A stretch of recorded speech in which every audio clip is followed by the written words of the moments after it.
What is going on, YouTube? I am Germ here. In this video today, we're going to be talking about some really exciting news. This is about a former LCS player now over in the LPL.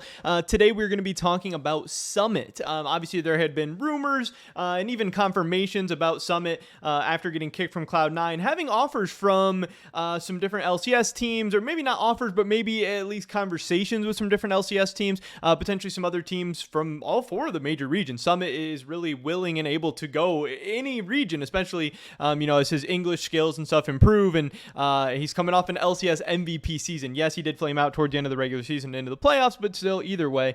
But there was obviously the talks about him potentially going to FunPlus Phoenix and then him actually going there, and that's what we're talking about today. FunPlus Phoenix FPX actually tweeted out a couple days ago new portrait photos of Summit in the FPX jersey, and these photos are actually pretty cool. I mean, the FPX jersey with the Nike, the red, the stars, outer space, whatever's going on. I think it's super cool. I actually think it looks very clean. Got to be one of the better jerseys in esports right now, especially League of Legends esports. And then, you got the heart picture going on here.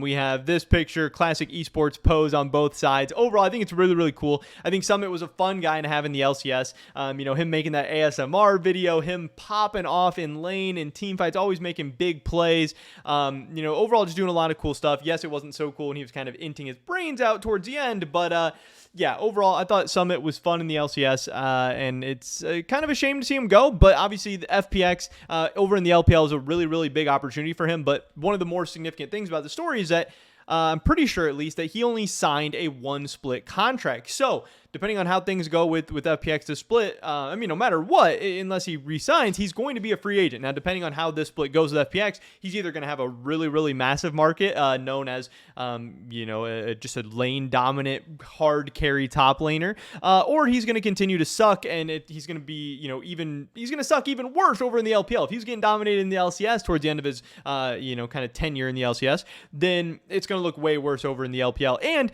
yes, he's joining FunPlus Phoenix. Yes, they have a world championship. Yes, they have skins in the game. Yes, they're a very well-known and popular team, but this is not the FunPlus Phoenix of a couple years ago. This is a middle of the pack team in the LPL. You can see right now they are 3-5.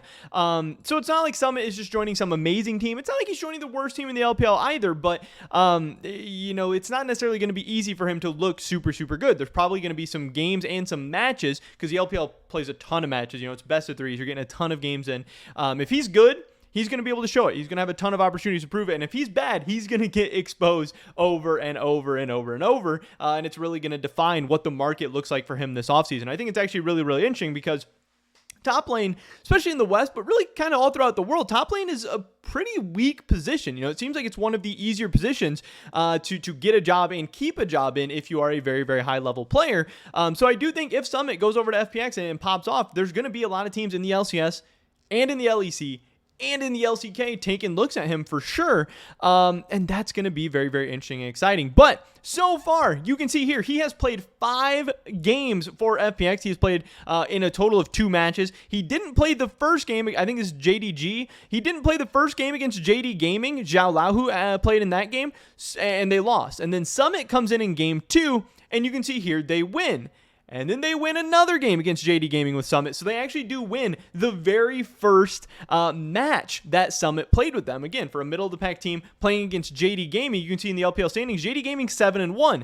That one loss, I believe, being to FPX, because I'm looking at these standings as of right now. Now, these Google standings aren't always 100% accurate or 100% up to date, so I guess take it with a little bit of a grain of salt. But I do believe that FPX handed JD Gaming their first loss. They went 2-0 with Summit in the top lane, and I mean, that's all that changed. Clid, Care, LWX, and Hang, and then they have Summit. And then in their next series, they would be taking on LGD, and they would win again. They would go 2-1. They would take them down. Now LGD is 1-5. They're not so great. So far with Summit, they've played a really good LPL team. They've played a really bad LPL team. In the games with Summit, they are 4-1. In the matches with Summit, they're 2-0. That is a very interesting and hot start. When we dive into some of the matches closer, I think it starts to get a little more spicy. So in this first game, FPX against JD Gaming, we'll see Zhao Lao, who went 1-5-2 on the Camille, and this would be the last game, or at least the most recent game that he played, and Summit subbed in after that, and Summit has been playing ever since. FPX against JD Gaming in game 2, Summit pulls out the Gragas. Now, this was, not a full tank Gragas. This is a Night Harvester. This is a Zanya's. He's got a Thimble Winter too. It's not like he's like full AP, but kind of, I don't know, like a AP bruiser type Gragas. Not like he's just straight up playing a tank or anything like that, but he's not playing, the Gnar, the Camille, the Jace, kind of the only three things we really ever saw him play in North America. He's pulling out something weak sidey. They have an Aphelios to play through. They have an Ahri who's going to be roaming around, and Gragas isn't a champion that you can really play through too hard. It's not like you're going to completely carry and pop off on a game on Gragas, and Summit did really, really good, and going up against 369, who is a pretty good top laner, and again, JD Gaming has been a pretty good team in the LPL so far. This was very, very interesting to see Summit pulling out a Gragas and also looking good on it, at least from the scoreline, and getting a win for his team. Now in game 3, he would actually go to the Kayle, which again, not a lane dominant pick, not a super aggressive pick, not a pick that you're just going to absolutely smash in the first 10 minutes with, and a pick that you need to smash in the first 10 minutes with or you're going to lose. He's playing something slow, something scaly, something that he can pop off and carry in the late game with.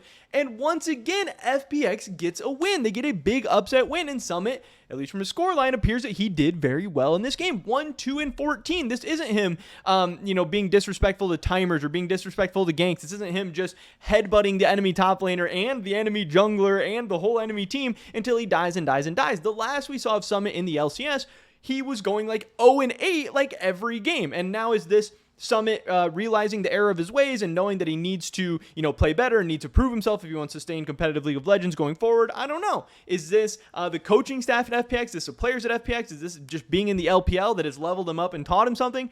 I don't know. Is this just a short stint that we're seeing this of Summit and he's about to go back to, headbutting people on Jace and trying to go 10-0 or 0-10 every game? I don't know, but either way, this first series was very, very interesting. Pulling out two not really conventional Summit picks, getting wins on both of them, performing scoreline wise on both of them. That could be a very, very good sign going forward in the future. Then we have the next games that he played against LGD Gaming. You can see in game 1, he still got the Gnar. When he needs to pull out the Gnar, the Jace, the Renekton, whatever his picks, he can still do it even against, some LPL teams, even against some LPL top laners, some LPL competition. Yeah, he's against a Shyvana top. Maybe you think that's a bad pick. I don't know. 6-1-9 on the Gnar. Just a vintage pop-off game from Summit. This is what we saw all the time in the LCS. Then in game 2, they actually got their first loss. Summit decides to go with Gragas again. This time way more tanky, going for the Frostfire Gauntlet, going for Grass, but he had first strike last time. This game, he went 0-3-1. They lost. FPX just kind of got stomped in this one. 28-minute defeat. Everyone's negative except for Care in the mid lane. Their bot lane's 2-14. Not sure how much of this was Summit's fault or not, but again, he's playing the Gragas. They don't get a win, but this is him committing to being a weak side tank again, which, win or lose, that's still an interesting sign, and I think a good sign for going forward in the future. But then finally, the most recent game that Summit's played, he popped off once again to win the series against LGD Gaming. Summit 5-1-9 on the Gangplank. They have a Lucian Nami bot lane. Again, this is Summit playing the weak side, farming up on a late game scaling champion or a champion that's, trying to scale up a little bit. Obviously, Gangplank can be a carry, but you're not really playing through him, especially when you have a Lucian Nami lane. You're obviously trying to play that. That's going to be where your early game focus and gold and all that stuff's going. Summit, again, so far, 5 games in the LPL, it's not only Gnar, Jason, Renekton. He's getting away from all that, and it's going really, really well.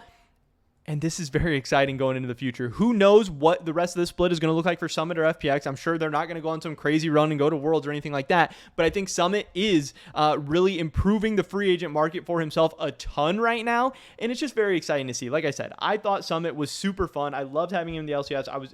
He was one of the more fun and interesting players and had some crazy pop-off performances. So I know the ceiling is there. And top lane, it's weak in the LEC. It's weak in the LCS. If we could get Summit back on, one of our mid to upper tier teams in the LCS or LEC next split, that would be an absolute home run for us in terms of content, viewership, performance. Either one of these leagues and just the West in general is better with Summit in it. And so far, it seems like Summit, FPX taking a chance on Summit so far at least is working out. And he could be on the track to, becoming a really, really great top laner once again. And maybe even getting back to that MVP level form. But that's pretty much it for this video today, guys. Let me drop a like if you did enjoy it. I would appreciate that so much. Leave a comment down below. Let me know what you guys think about all this. Where you think Summit's going to end up in 2023. I'd love to hear your guys' thoughts and opinions. Subscribe, save to dip on all my latest content. Consider checking out the Discord. First link in the description below. Hopefully catch you guys in the next one. But until then, peace.